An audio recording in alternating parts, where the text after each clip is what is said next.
तो हमने बिहार सामान्य परिचय, बिहार का इतिहास, बिहार का भूगोल, बिहार की अर्थव्यवस्था, बिहार में पर्यटन, बिहार की जनगणना, बिहार की राज्य व्यवस्था तक हमने जो है पढ़ लिया है। अब इस क्लास में जो हम लोग पढ़ेंगे, बिहार में कला एवं संस्कृति के बारे में हम लोग पढ़ेंगे। बिहार में कला एवं संस्कृति में जो भी जो है चैप्टर है उन्हें हम कवर करेंगे, जैसे स्थापत्य कला हो गया, चित्रकला हो गया, संगीत कला हो गया, लोक नृत्य एवं लोक नाट्य हो गया, पर्व त्यौहार हो गए या मेले हो गए, सभी को हम लोग जो है जानेंगे। एक टॉपिक हमारा। तो हम लोग शुरू करते हैं कला एवं संस्कृति। ठीक है, हमारा जो चैप्टर शुरू हो रहा है चैप्टर नंबर 8। इससे पहले हमने 7 चैप्टरों को जो है कवर कर लिया है। तो देखिए सब आपको जो है प्लेलिस्ट में मिल जाएगा। तो देखिए कला एवं संस्कृति के बारे में हम लोग पढ़ने वाले हैं, अध्ययन करने वाले हैं। तो किसी भी क्षेत्र के सांस्कृतिक जीवन की पहचान में बौद्धिक विरासत के साथ साथ कला, पर्व त्यौहार, मेले, उत्सव तथा लोगों के रहन सहन का भी महत्वपूर्ण स्थान होता है। कहने का मतलब है कि किसी भी क्षेत्र के, चाहे कोई भी क्षेत्र हो, तो उसकी संस्कृति जीवन की पहचान में बौद्धिक विरासत के साथ साथ उस क्षेत्र की कला, क्षेत्र में कौन सा पर्व त्यौहार मनाया जाता है, मेले होते हैं, उत्सव मनाए जाते हैं क्षेत्र में, उस क्षेत्र का जो है लोगों का रहन सहन, वो सभी जो है महत्वपूर्ण स्थान होता है। तो सभी क्षेत्र में जो होता है अलग अलग रहन सहन होता है। वो लोग उत्सव भी अलग तरीके से मनाते हैं, उनका पर्व त्यौहार भी अलग होता है। जैसे साउथ इंडिया में चले जाइएगा, राजस्थान में पहनावा अलग है, तो उनकी कला और संस्कृति जो है डिफरेंट होती है। और भारत की कला संस्कृति जो है अलग अलग राज्यों में जो है आपको कुछ में कॉमन मिलेगी तो कुछ में जो है विभिन्नताएं मिलेंगी। तो देखिए कलात्मक दृष्टि से बिहार का इतिहास काफ़ी बहुआयामी तथा समृद्ध रहा है। यानी कला के दृष्टि से बिहार का इतिहास बहुत ही आयामी तथा समृद्ध रहा है। बिहार की कला के इतिहास में स्थापत्य, मूर्ति, चित्र का अद्भुत सम्मिश्रण रहा है। यानी बिहार की कला के इतिहास में जो है स्थापत्य, मूर्ति, चित्र का जो है अद्भुत जो है सम्मिश्रण रहा है। आधुनिक काल में यह परंपरा जो है आदि के रूप में जो है, यानी आधुनिक काल में यह परंपरा संगीत, नृत्य और पर्व त्यौहार आदि के रूप में और अधिक जो है विकसित हुआ है। बिहार के अगर कला के रूप में अगर हम बात करते हैं तो बिहार की कला जो है स्थापत्य कला के रूप में, चित्रकला के रूप में, संगीत कला के रूप में, नृत्य एवं लोक नाट्य के रूप में, पर्व और त्यौहार के रूप में और ये मेले के रूप में हम देख सकते हैं। तो सबसे पहले हम लोग देखेंगे स्थापत्य कला, फिर उसके बाद चित्रकला देखेंगे, फिर संगीत कला देखेंगे, फिर हम नृत्य एवं लोक नाट्य कला देखेंगे, पर्व त्यौहार देखेंगे और मेले देखेंगे। तो सबसे पहले हम जानते हैं नृत्य के बारे में। तो मौर्य काल में ही बिहार में कला परंपरा के अस्थायी प्रमाण मौर्य काल से प्राप्त होता है। यानी बिहार में जो कला परंपरा का जो है प्रमाण मिलता है वो किस काल से मिलता है, तो मौर्य काल से मिलता है। मौर्य काल के दौरान बने राज प्रसाद, स्तंभ, स्तूप एवं गुफा स्थापत्य कला के प्रमुख रूप हैं। यानी जो मौर्य काल में जो बने राज प्रसाद हैं, स्तंभ हैं, स्तूप हैं, गुफा हैं, ये सभी जो है स्थापत्य कला के जो है प्रमुख रूप हैं मौर्य कला में। पटना के कुम्हरार से चंद्रगुप्त मौर्य के राज प्रसाद के अवशेष मिले हैं। यानी जो पटना के जो कुम्हरार वाला इलाका है वहाँ से चंद्रगुप्त मौर्य के राज प्रसाद के अवशेष मिले हैं। और यहाँ से एक विशाल कक्ष का अवशेष भी मिला है जिसमें 80 स्तंभ थे और ये गोलाकार स्तंभ एकास्मक पत्थर के बने थे। संभवतः यह महल पत्थर के स्तंभ पर लकड़ी से निर्मित थी। यानी जो वो महल था वो पत्थर के स्तंभ पर लकड़ी से निर्मित था। अशोक ने धर्म प्रचार के लिए एकास्मक पत्थर के स्तंभों का निर्माण कराया था और इन स्तंभों के शीर्ष पर पशुओं की आकृति है जो उल्टे कमल के फूल पर जो है स्थित है। बिहार में ये स्तंभ लौरिया नंदनगढ़ जो पश्चिम चंपारण में है और लौरिया औरोराज जो पूर्वी चंपारण में है। तो आपसे पूछेगा कि बिहार में जो स्तंभ लौरिया नंदनगढ़ है वो कहाँ है, तो पश्चिम चंपारण में, और लौरिया औरोराज अरेराज जो है वो कहाँ है, तो पूर्वी चंपारण में है। रामपुरवा कहाँ है, पूर्वी चंपारण में है। और बसाढ़ जो है वैशाली से प्राप्त हुए हैं। तो बिहार में कुछ स्तंभ भी प्राप्त हुए हैं, जैसे में लौरिया नंदनगढ़ जो है स्तंभ पश्चिम चंपारण से प्राप्त हुआ, लौरिया औरोराज स्तंभ पूर्वी चंपारण से प्राप्त हुआ, ठीक है, और रामपुरवा स्तंभ जो है पूर्वी चंपारण से ही प्राप्त हुआ, और बसाढ़ स्तंभ जो है वो वैशाली से प्राप्त हुआ है। ये एकास्मक स्तंभ चुनार के घूसर बालू के पत्थर से निर्मित है और इन पर सुंदरता के लिए जो है चमकीली पॉलिश का जो है प्रयोग किया गया है इन स्तंभों पर।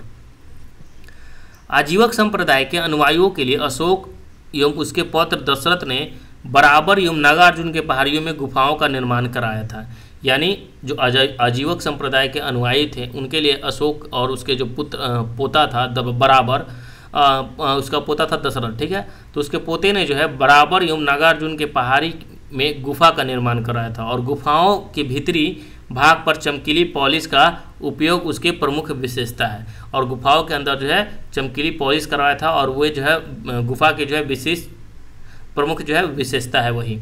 मौर्य काल के मूर्ति कला के जो है अवशेष पटना एवं उसके आसपास से प्राप्त हुए हैं। तो मौर्य काल के मूर्ति के अवशेष जो है पटना एवं उसके आसपास से प्राप्त हुए हैं।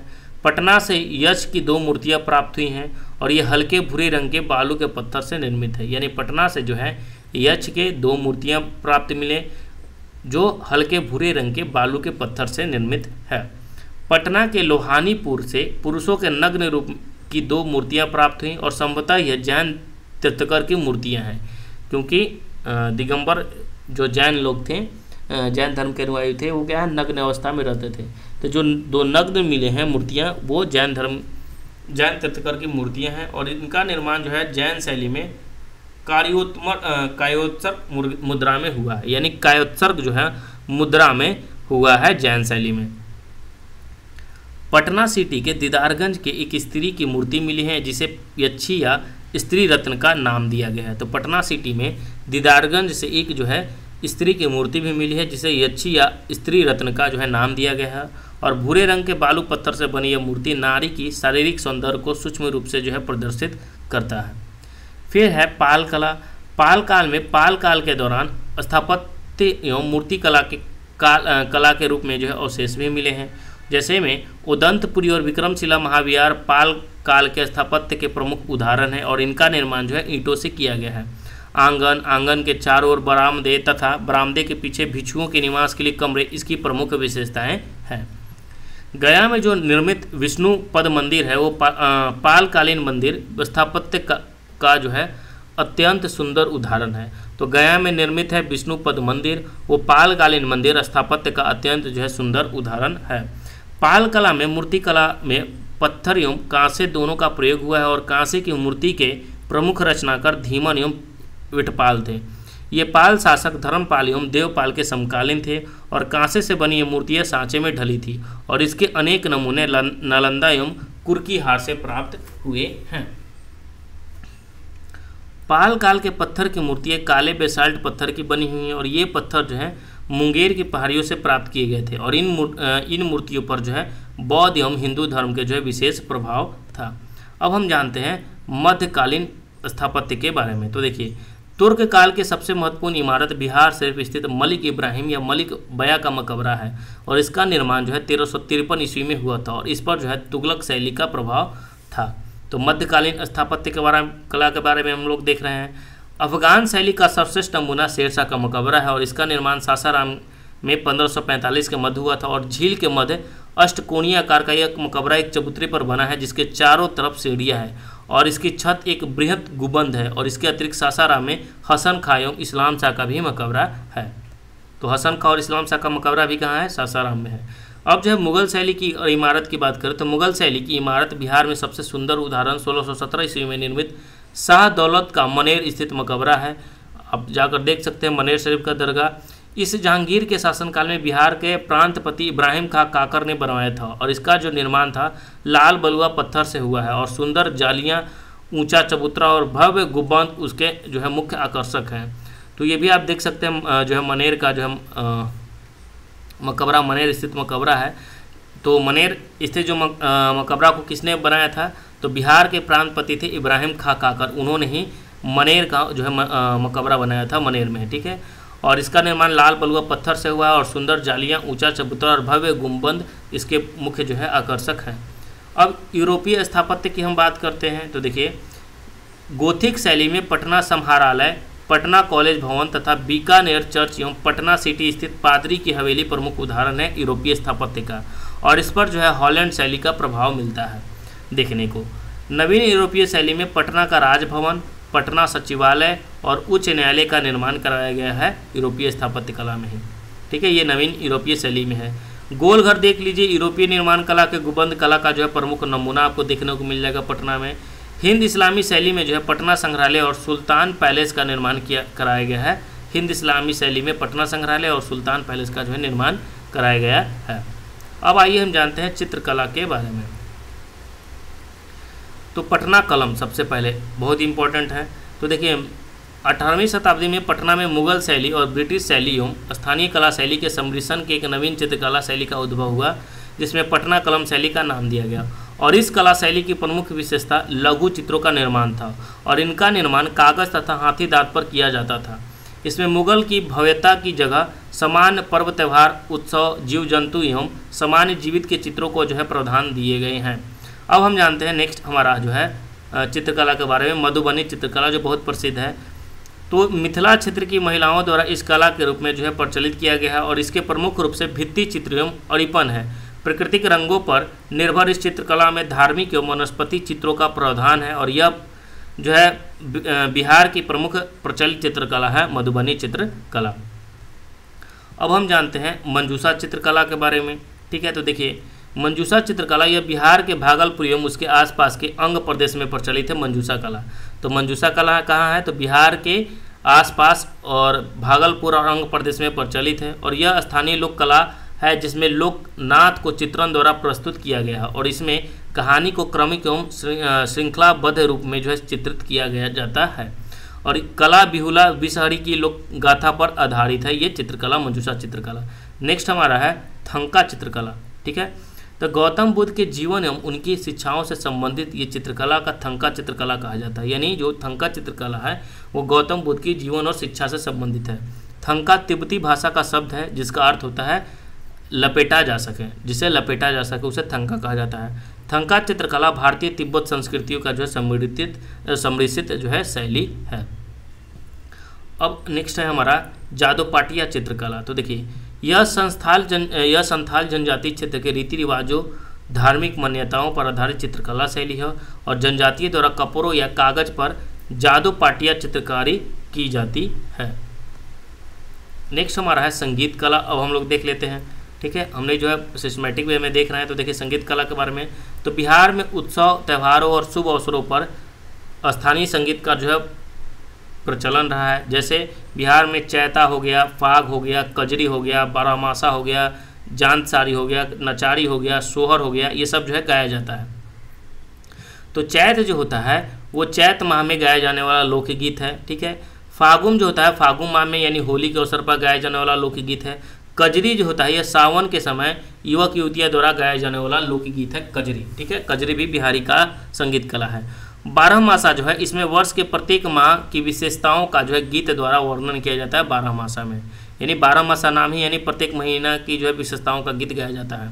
जांतसारी जो है यह महिलाओं द्वारा चक्की अर्थात जांता का उपयोग करते हुए समय गाया जाने वाला ये लोकगीत है जांतसारी, यानी जांता या चक्की का जब इस्तेमाल होता था तो महिलाएं जो है गाया करती थी जांतसारी लोकगीत। नचारी जो है गीत कला यह भगवान शिव की स्तुति में गाया जाता है और यह प्रख्यात कवि विद्यापति के गीतों का संकलन है नचारी।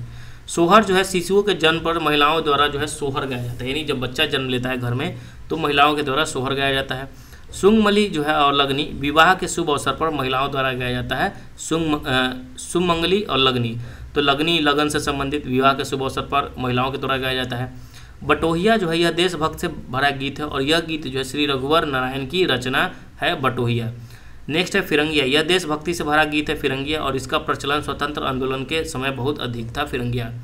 पूर्वी है, इसमें बिरहनियाँ अपनी दयनीय स्थिति का वर्णन गीत द्वारा करते हैं पूर्वी में। ठीक है, अब हम लोग देख लेते हैं लोक नृत्य एवं लोक नाट्य के बारे में बिहार के। तो देखिए लोक नृत्य की अगर हम बात करें तो बिहार में जोगीरा नृत्य है, जोगीरा तरारा होता है ना, तो जोगीरा नृत्य, लौंडा नृत्य हो गया यहाँ बिहार में, लौंडा खूब नाचते हैं लोग यहाँ। कड़िया झूमर नृत्य हो गया, झिझिया नृत्य हो गया, सामा चकिया नृत्य हो गया, बहुत सारे हैं। तो देखिए जोगीरा नृत्य होली के अवसर पर जो है गांव की टोली द्वारा गीत एवं नृत्य किया जाता है जोगीरा। लौंडा नृत्य शुभ अवसरों पर त्योहारों में पुरुष द्वारा स्त्री का रूप धारण करके नृत्य किया जाता है लौंडा नृत्य। ठीक है, नेक्स्ट है कड़िया झूमर नृत्य, यह मिथिला क्षेत्र में प्रचलित स्थानीय नृत्य और इसमें लड़कियां समूह में गाती और नृत्य करती हैं कड़िया झूमर नृत्य में। झिझिया नृत्य जो है यह नृत्य ग्रामीण लड़कियों या महिलाओं द्वारा किया जाता है और इसमें जो है मुख्य लड़की अपने सर पर छिद्र वाली घड़ी रखती है तथा उसके अंदर दीप जलाकर जो है नृत्य करती है झिझिया नृत्य में। नेक्स्ट हमारा है सामा चकेवा। तो कार्तिक माह में लड़कियों या महिलाओं द्वारा नाट्य के रूप में किया जाता है और यह बहन भाई से संबंधित नाट्य है सामा चकेवा। अब नेक्स्ट हमारा है डोमकच नृत्य, ठीक है। फिर उसके बाद जट जटिन और फिर है विदेशिया।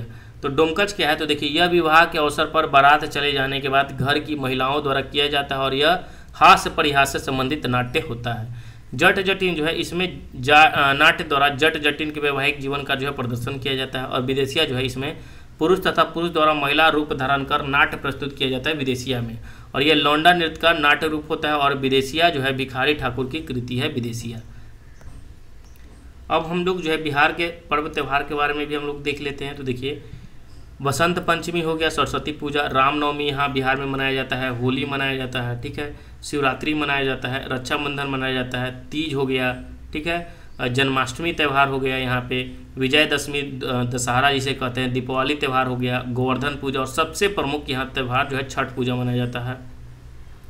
तो इन सभी त्यौहारों को हम लोग देखते हैं। तो देखिए वसंत पंचमी जो होता है बिहार में माघ शुक्ल पंचमी को बसंत पंचमी मनाया जाता है और यह जो है छात्रों के बीच सरस्वती पूजा के रूप में अधिक लोकप्रिय है बसंत पंचमी।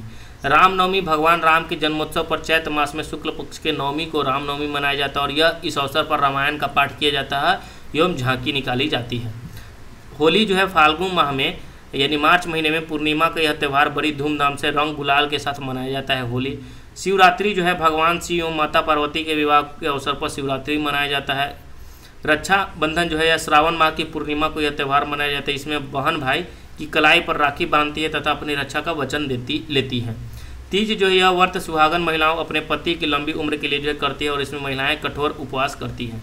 जन्माष्टमी जो है भगवान श्री कृष्ण के जन्म के अवसर पर यह त्यौहार भाद्र मास की अष्टमी को जो है मनाया जाता है जन्माष्टमी।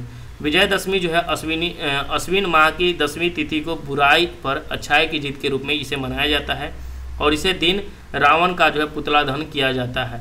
दीपावली जो है कार्तिक माह के अमावस्या को यह त्यौहार मनाया जाता है और यह भगवान राम द्वारा रावण का वध कर अयोध्या लौटने के उपलक्ष्य में मनाया जाता है दीपावली। गोवर्धन पूजा दीपावली के अगले दिवस पर यह त्यौहार मनाया जाता है और इस दिन घर में गाय बैल और आदि पशुओं की जो है पूजा की जाती है गोवर्धन पूजा। छठ पूजा जो है यह बिहार का सबसे प्रमुख त्यौहार है और कार्तिक मास की 5वीं एवं 6ठी तिथि को यह त्यौहार मनाया जाता है और इस अवसर पर व्रती उपवास में रहकर सूर्य एवं जल की जो है पूजा करती है छठ पूजा में। यहाँ जो है कुछ और प्रमुख में जैसे गुरु गोविंद सिंह जयंती भी मनाई जाती है, महावीर जयंती भी मनाई जाती है और बुद्ध जयंती भी मनाई जाती है। सिखों के 10वें गुरु गोविंद सिंह के जन्म दिवस पर शोभा यात्रा निकालकर इसे मनाया जाता है और गुरु गोविंद सिंह का जन्म स्थान जो है पटना बिहार है, हम सभी जानते हैं। महावीर जयंती जैन धर्म के 24वें तीर्थंकर भगवान महावीर स्वामी के जन्म के अवसर पर यहाँ चैत्र माह में मनाया जाता है महावीर जयंती। और बुद्ध जयंती जो है वैशाख पूर्णिमा को भगवान बुद्ध के जन्म के अवसर पर बुद्ध जयंती मनाई जाती है। अब बिहार के जो है मेले के बारे में हम लोग पढ़ते हैं। तो देखिए हरिहर क्षेत्र मेला हो गया, कार्तिक पूर्णिमा मेला हो गया, वैशाली का मेला होता है, यहाँ जानकी मेला होता है, सौराठ मेला होता है, पितृपक्ष मेला होता है, मंदार मेला होता है यहाँ पे बिहार में और मलमास मेला भी यहाँ होता है। तो आइए हम मेले के बारे में हम जानते हैं। तो देखिए एशिया का सबसे बड़ा पशु मेला सोनपुर में गंडक नदी के किनारे आयोजित होता है, ठीक है, और स्थानीय स्तर पर यह सोनपुर मेला के नाम से प्रसिद्ध है, हरिहर क्षेत्र मेला, ठीक है। नेक्स्ट है हमारा कार्तिक पूर्णिमा मेला। यह कार्तिक पूर्णिमा के दिन सोनपुर में गंगा स्नान के रूप में लगता है और इस दिन लोग गंगा स्नान कर हरिहर नाथ की पूजा करते हैं और इसी दिन से सोनपुर मेला एक मास के लिए जो है प्रारंभ होता है। इसी दिन से जो होता है सोनपुर मेला जो 1 महीने के लिए शुरू हो जाता है। वैशाली का मेला महावीर की जन्मस्थली में चैत्र मास में वैशाली मेले का जो आयोजन किया जाता है, यानी महावीर के जो जन्मस्थली है उसमें चैत्र मास में वैशाली मेले का आयोजन किया जाता है। जानकी मेला सीतामढ़ी में माता सीता की जन्मस्थली पर चैत्र मास में जानकी मेला का आयोजन किया जाता है। सौराठ मेला मिथिलांचल मधुबनी में शादी विवाह को सुगम बनाने के लिए इस मेले का आयोजन किया जाता है और यह मेला प्रतिवर्ष ज्येष्ठ या आषाढ़ माह में लगता है और इसमें पिता अपनी पुत्री के लिए जो है योग वर को चुनते हैं। सौराठ मेला में पितृपक्ष मेला प्रत्येक वर्ष सितंबर अक्टूबर माह में इसका आयोजन किया जाता है और इस मेले में हिंदू धर्म के लोग अपने पूर्वजों के मोक्ष के लिए जो है फाल्गु नदी के तट पर पिंडदान करते हैं। मंदार मेला, बांका जिले में मंदार पहाड़ी पर प्रत्येक वर्ष मकर संक्रांति के अवसर पर जो है मंदार मेला लगता है। मलमास मेला, राजगीर में मलमास माह में लाखों भक्तों गर्म पानी के झरने में स्नान करने एवं पूजा करने आते हैं मलमास मेला में। तो मलमास में क्या होता है कि राजगीर में मलमास माह में लाखों भक्त जो होते हैं गर्म पानी के झरने में स्नान करने, यानी गर्म कुंड में, ठीक है, ब्रह्म कुंड वहाँ जो है सबसे गर्म कुंड होता है, उसमें स्नान करने और पूजा करने जाते हैं। तो हमारा जो ये टॉपिक क्लियर हो गया।